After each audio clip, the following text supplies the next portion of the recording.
Good morning, everyone. Today we are going to discuss your class 12 history, chapter 6, Bhakti Sufi tradition.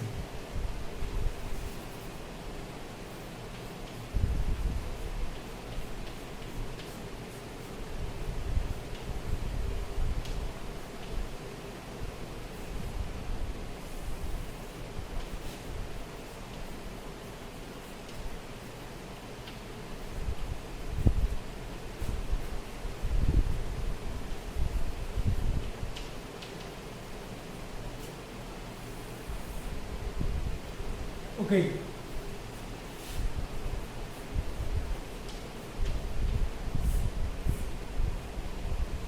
My dear, I hope you have remembered that what we studied in the previous topic and previous classes. Dear student, if you remember in this chapter, we have completed the Bhakti, topic Bhakti, and in the Bhakti, the 7 Anar, Vaishnava Alvars, and the Bhakti saints, about the Bhakti saints we had studied.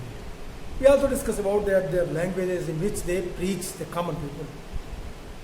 Dear, today we will try to focus the topic, the Chisti in the subcontinent. The Chistis,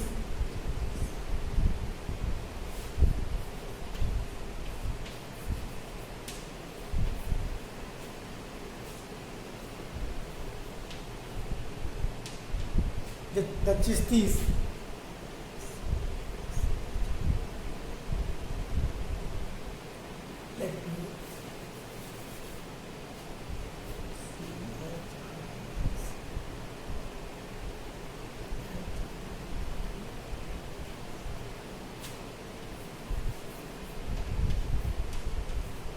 Chistis, topic 7.1 है ये, the Chistis in the subcontinent.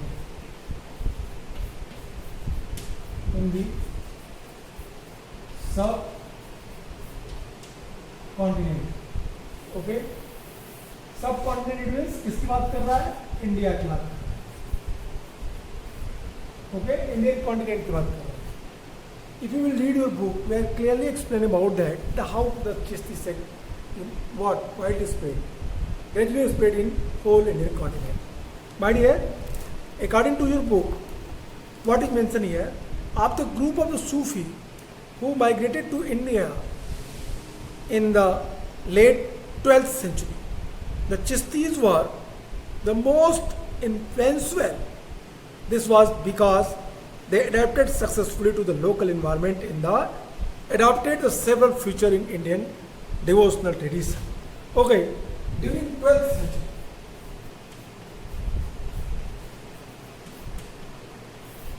Sufism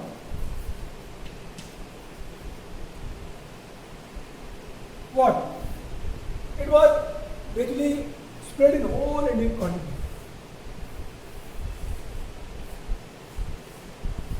Okay, near about पूरे इलाके में Sufism फैले हैं. South के portion में भी सूफीज्म डेवलप हुआ.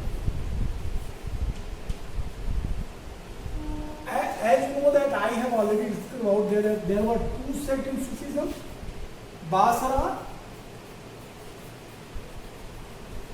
and Besara.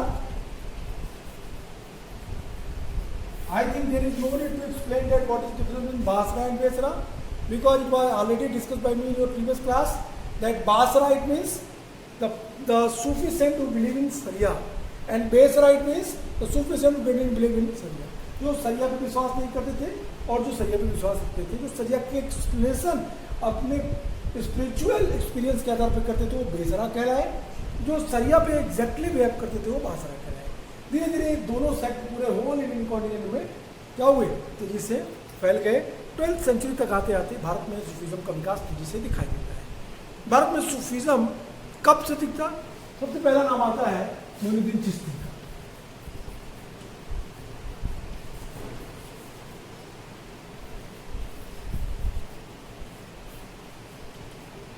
मोइनुद्दीन चिश्ती ख्वाजा हारून के शिष्य थे ये. ख्वाजा हारून, और ये जब इंडिया कब आए, चलिए सीधे इंडिया इनको लाते हैं. ये इंडिया कब आए? ख्वाजा उस्मान और फिर कई सारे सेक्ट में ऐसे टीचर्स इनके मिले जिनसे इन्होंने टीचिंग प्राप्त की। मुहम्मद चिश्ती महमूद गजनवी के साथ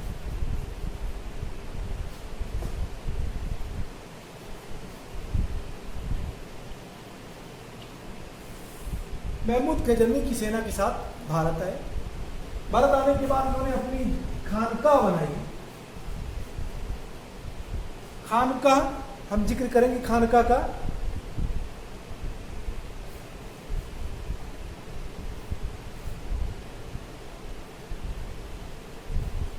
अपनी खानकाह उन्होंने अजमेर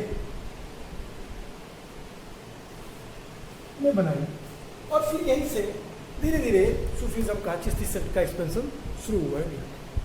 तो सूफीज़म के चिश्तिया सेक्ट इट मीन्स ये बेसरा वाली परंपरा से थे। सूफीज़म में दो सेक्ट, बेसरा और बासरा। बासरा वाले में कौन कौन? हम बेसरा को नहीं कहेंगे, हमें इन्हें बासरा में ही लाना पड़ेगा। चिश्तिया भी बासरा परंपरा के थे, लेकिन यहाँ ध्यान रखिएगा चिश्तिया बासरा परंपरा के उस मत से थे यहाँ पे शरीयत की व्याख्या पर्सनल एक्सपीरियंस के आधार पर की जा रही थी, स्पिरिचुअल एक्सपीरियंस के आधार पर की जा रही थी, ना कि एक्सट्रीम वे से की जा रही थी। बेसरा में ऐसे कलंदर थे, जैसे इस तरह के जो सूफी सेक्ट्स थे कलंदर टाइप, वो बेसरा में आते थे। फिलहाल अब आइए अपने चैप्टर पे। कहता है, अब इनके लाइफ पे बात करते हैं। कहता है कि सूफीज़म की लाइफ कैसी थी या सूफीज़म में क्या क्या चीज़ें प्रैक्टिस में थी। तो बुक को ध्यान से देखिए। कहता है the khanqah was the centre of social life. We know about Sheikh Nizamuddin hospice the 14th century on the bank of the river Yamuna in the Ghyaspur on the outskirts of what was then the city of Delhi. It comprised several small rooms and a big hall, Jamaat Khana, where the inmates and the visitors lived the prayed. The inmates, including the family member of the Sheikh, his attendants and the disciples, the Sheikh lived in a small room on the roof of the hall where met visitors in the morning and evening. The veranda surrounded the courtyard and the boundary well run around the complex on the occasion the fearing the Mongols invasion. People from the neighboring areas flocked into the Khanqa to seek refuge. Okay, कहता है कि खानका क्या थी। खानका एक ऐसा place था जहाँ पे सूफी संत रहते थे। खानका कई मंजिले की होती थी। खानका के चारों तरफ बाउंड्री वाल होती थी, कोर्टयार्ड्स बीच में होते थे, किनारे किनारे छोटे छोटे कमरे बने हुए थे। ऊपर के कमरे में फर्स्ट स्टोरी पे सूफी सेंट रहता था। सूफी सेंट ऊपरी कमरे में रहता था और साथ साथ उसके लोग जो थे वो लोग क्या करते थे, वो लोग जो आते थे उनको मत में दीक्षित होने के लिए उन छोटे कमरों में रुकते थे। शाम को एक हाल में से उनको प्रीच करता था और फिर प्रीच करने के बाद ये परंपरा चलती रहती थी। फुतू की बात करेंगे हम, लंगर की बात करेंगे, और फिर तेगड़ी जो सर मुड़ा करके सूफी मत में दीक्षित होना, इन चीज़ों की जो परंपराएं सूफीज़म में दिखाई देती हैं वो सब खानका के अंदर ही होती थी। खानका में सूफी अपने एक सक्सेसर को अपॉइंट करता था, शेख अपने सक्सेसर को अपॉइंट करता था, जो शेख की मृत्यु के बाद उस खानका का अंडरटेकर, मतलब इट मीन्स क्या होता था, फिर उस परंपरा में वो अगले चरण का टीचर अपॉइंट हो जाता था। इट मीन्स पूरा काम एक सिस्टमैटिक वे से हो रहा था। कहता है कि there was an open kitchen langar run on फुतू the unasked for the charity from morning till late night.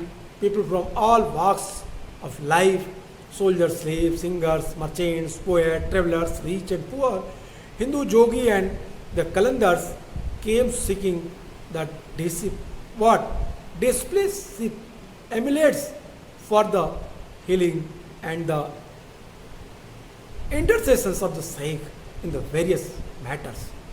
Other visitors included poets such as Amir Hasan Sezazi and Amir Khusro and court historians the Ziauddin Parni, all of whom wrote about the Sheikh practices that were adopted, including the bowing before the Sheikh, offering water to visitors, the shaving the heads of the initiates and yogic exercises, the represented attempt to the assimilate local traditions.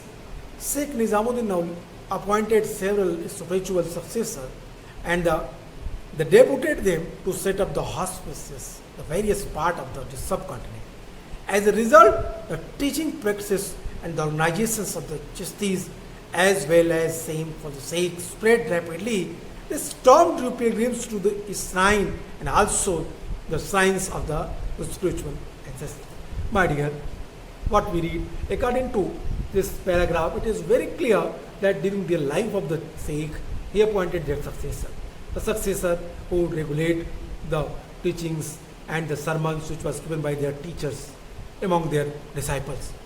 First thing. Second thing is that it is a very important information which is very fruitful for you to understand that key the Chisti in their life he appointed the different successor in different part of the subcontinent. That was the main matter. That was the I mean to say that on the basis of that we can say that कि इसी आधार पर धीरे धीरे पूरे भारत में Sufism का विस्तार दिखाई देता है. उनके शिष्यों ने पूरे भारत में अपने इसी परंपरा से सूफीज़म को फैलाया. सूफीज़म में मैंने आपसे बात की फुतू की और देखिए लंगर की बात करता है और फुतू की बात करता है.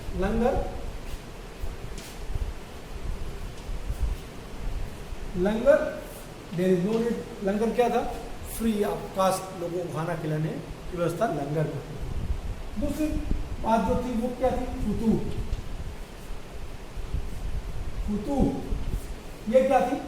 फुतू इट मीन्स अनास्क्ड चैरिटी, बिना मांगा हुआ पैसा. लंगर और फुतू के आधार पर ही लंगर चलते थे. लोग वहाँ जाते थे.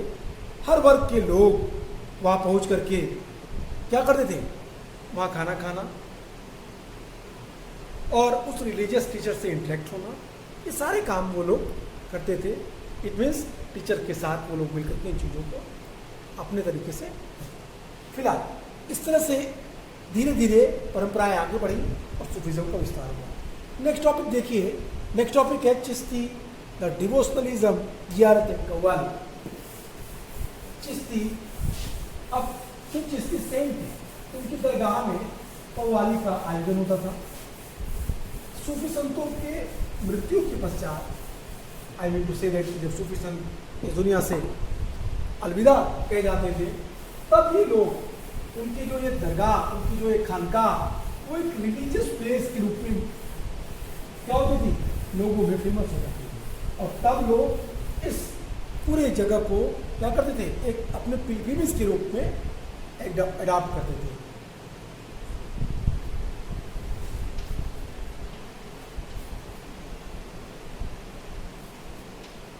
Chisti, the devotionalism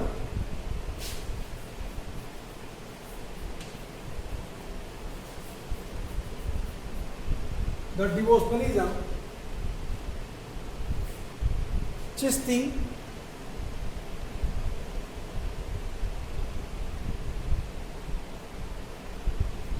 devotionalism and जियारत and qawwali.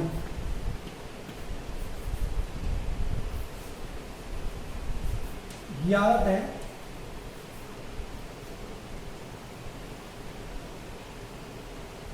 Qawwali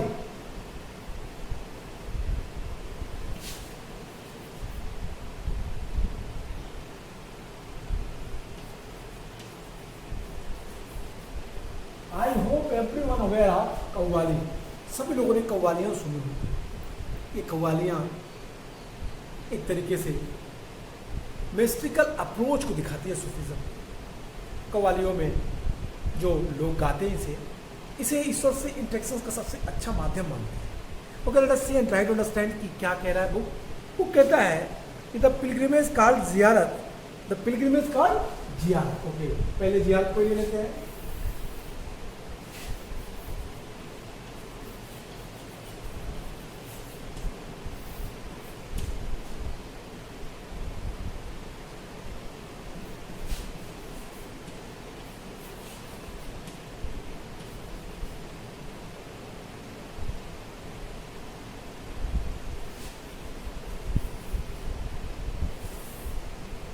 The ziyarah, the pilgrimage called ziyarat to tomb of Sufi pilgrimage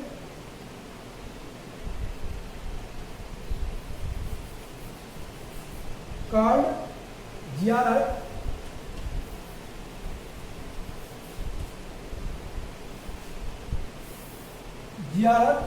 कहाँ पे? तो कहता है to top of Sufi,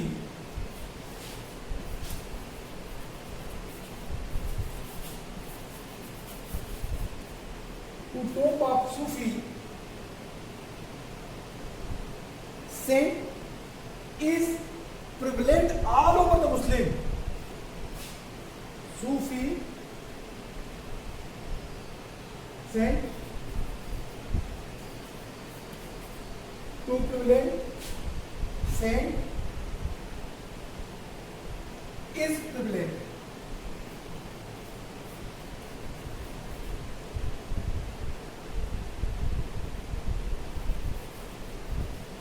Is prevalent all over the Muslim.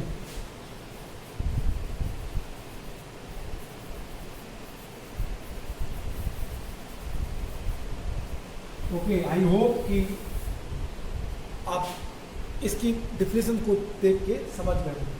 जियारत किसे कहते हैं? पिलग्रिमेज, जो तीर्थ यात्रा कहते हैं। ये जियारत कब कहलाती थी? जब लोग सूफी संतों की दरगाहों पे, उनकी मकबरों पे यात्रा करते थे। और ये तो ही जियारत है। पहला टर्म आपको क्लियर हुआ, जियारत। कव्वाली क्या थी? आई थिंक कव्वाली के बारे में बहुत आसानी से आप समझ सकते हैं कि इस माध्यम से लोग अपने को उस संत से इंटरेक्ट करते थे, आसानी से उस गॉड से इंटरेक्ट होते थे, अल्लाह से इंटरेक्ट होने का सबसे अच्छा माध्यम सूफीज़म में कव्वाली को माना गया है। आपका बुक कहता है कि द पिलग्रिमेज कॉल्ड जियारत to tomb of Sufi saint is prevalent all over the Muslims world.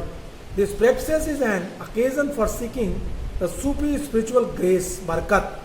For more than the 7th century, people of various creeds, class and social backgrounds have expressed their devotion at Dargah of the 5 great Chishti saints.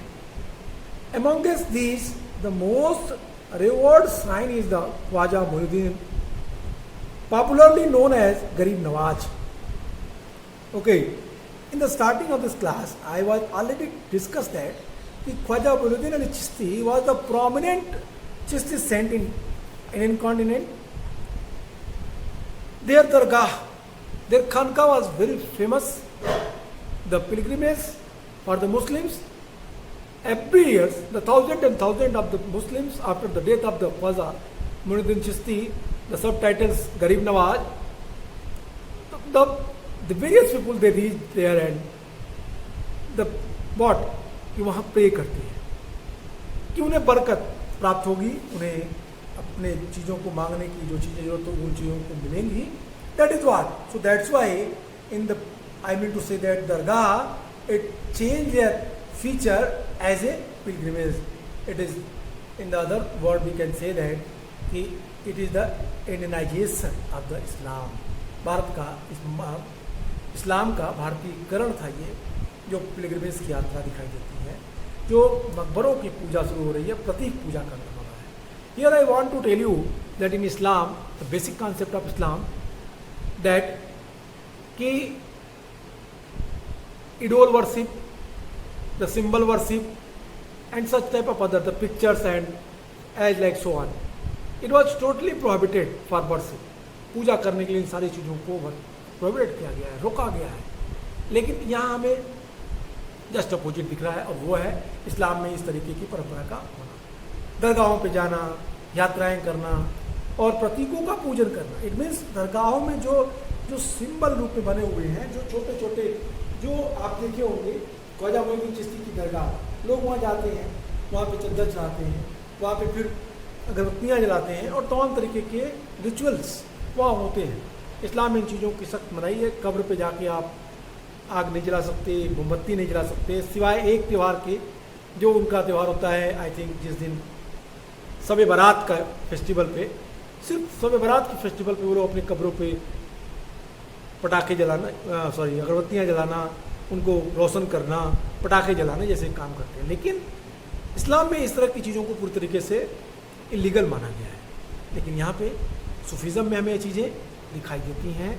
और ये चीज़ें क्या थी, mutual understanding के लिए थी। इसलिए भारतीय इंडियंस में वो लोग जो नीचे तबके के थे, जिन्हें एक माध्यम मिला अपनी बातों को एक्सप्रेस करने का, रिवील करने का, बताने का, उन लोगों ने बड़ी मात्रा में सूफीज़म की तरफ अट्रैक्ट हुए और कन्वर्ट किया अपने रिलीजन, हिंदुइज्म टू मुस्लिम की तरफ वो लोग कन्वर्ट हुए। तो in other word we can say that Sufism play very important role in the conversion of the Hindu to Muslim. That is the very important. ये जो महत्वपूर्ण बात है कि बड़ी संख्या में कन्वर्जन का होना, ख्वाजा मोइनुद्दीन चिश्ती या उनके डिसाइपल्स 19 लाख के आसपास लोगों को कन्वर्ट इस्लाम में कराया था। तो यहाँ पे ये महत्वपूर्ण है। Okay, let us discuss the points which is given in your book, that their devotion at the dargah for the 5 great Chistis. 5 great Chistis, the name is already given in your book. Sheikh Muhyiddin Chishti, the Khwaja Qutubuddin Bakhtiyar Kaki, Sheikh Fariduddin Ghazi Sakar, Sheikh Nizamuddin Auliya, and Sheikh Nasiruddin Chirag Dehelvi. These are the famous Chishti saints. They were what? Their dargah were worshipped by Indians. Here I am telling Indians, here I am not telling the Muslims. Why? Because a lot of the Indian Hindus, they convert their religion and what?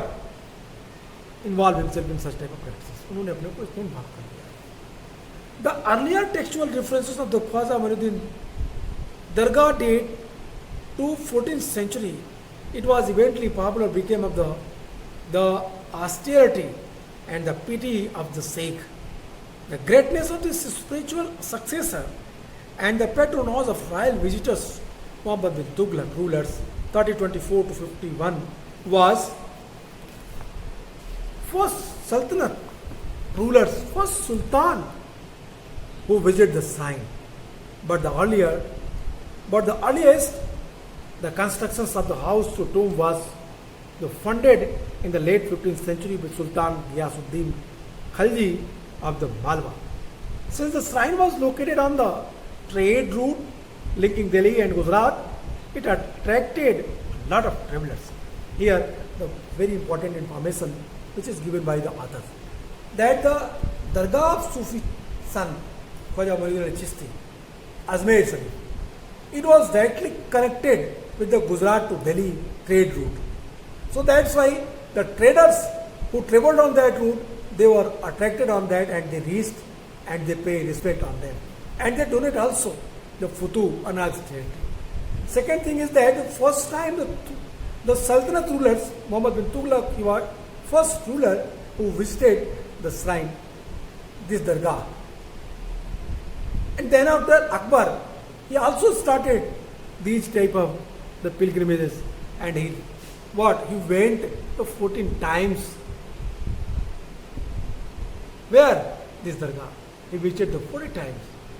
उसने ख्वाजा मोइनुद्दीन चिश्ती की दरगाह को 14 बार उसने यात्राएं की, 14 times उसने यात्रा की।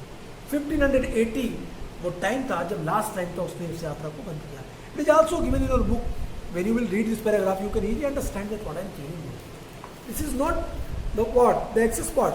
ये बाहर की चीज़ों को मैं नहीं बता रहा, मैं उन्हीं चीज़ों को बता रहा हूँ जो आपके इस बुक में है। By the 16th century, the shrine had become very popular. In fact, it was spirited, the singing of pilgrims bound of Ajmer that inspired Akbar to visit the tomb.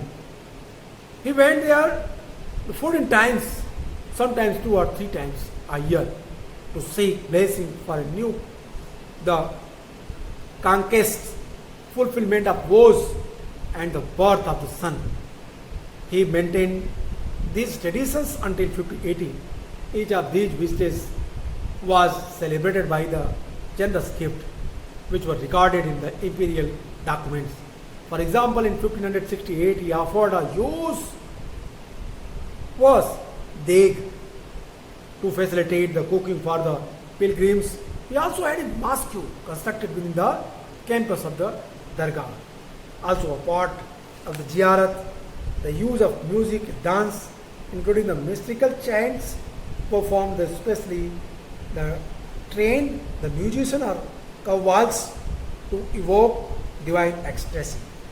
My dear, here before start qawwali, I would like to tell you that the Akbar he visited this Khwaja Muinuddin Chishti Dargah in a year 2 or 3 times.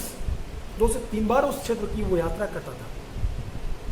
Except it, he given a lot of gift for them.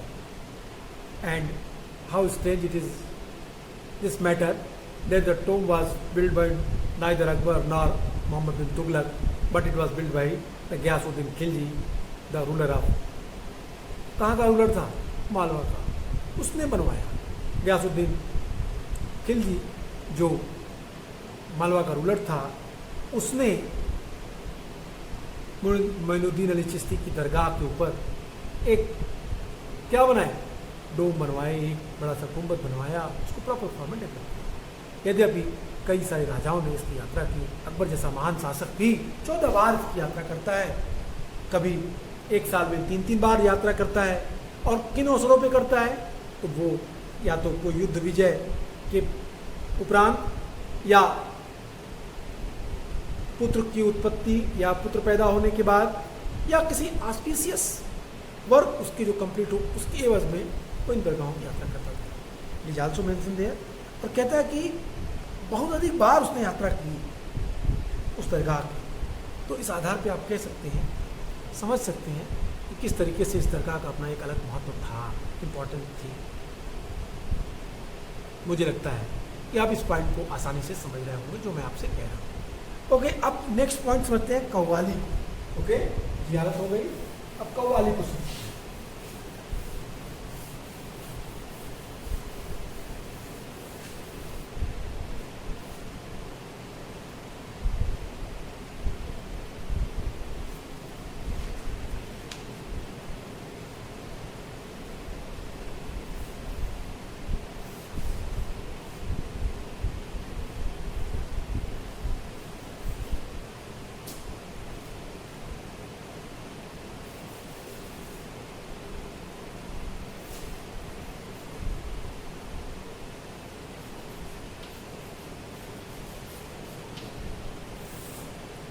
Okay, qawwali.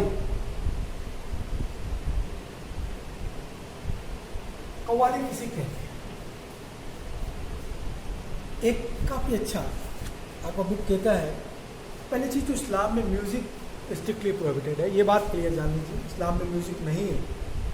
Islam music को, औरंगजेब जो अच्छा बीड़ा बजाता था, इस्लाम का extremist follower था, अपने अंतिम समय में उसने ये बात लिखी कि इस वाद्य यंत्र को इतने नीचे ज़मीन में गाड़ दो कि इसकी आवाज़ मेरे कानों तक ना पहुँचे, क्योंकि ये इस्लाम में हर्ज है, इस्लाम में इसका इसकी मनाही की गई है. लेकिन सूफीज़म में हमें कव्वाली दिख रही है. तो यहाँ पे देखिए कहता है, आल्सो पार्ट जियारत is the use of music and dance including the mystical chants perform by the specially trained musician और कव्वाल्स to evoke divine ecstasy. The Sufi remember God either by the reacting the zikr. जिक्र की बात करें, जिक्र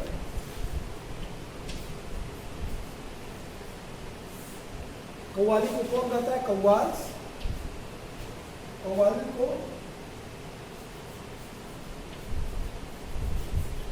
कव्वाल्स गाते हैं, इसे म्यूजिशियन भी कहते हैं.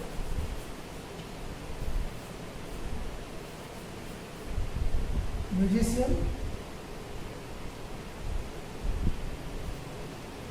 म्यूजिशियंस क्या करने के लिए? डिवाइन एक्सटेसी के लिए. Divine ecstasy.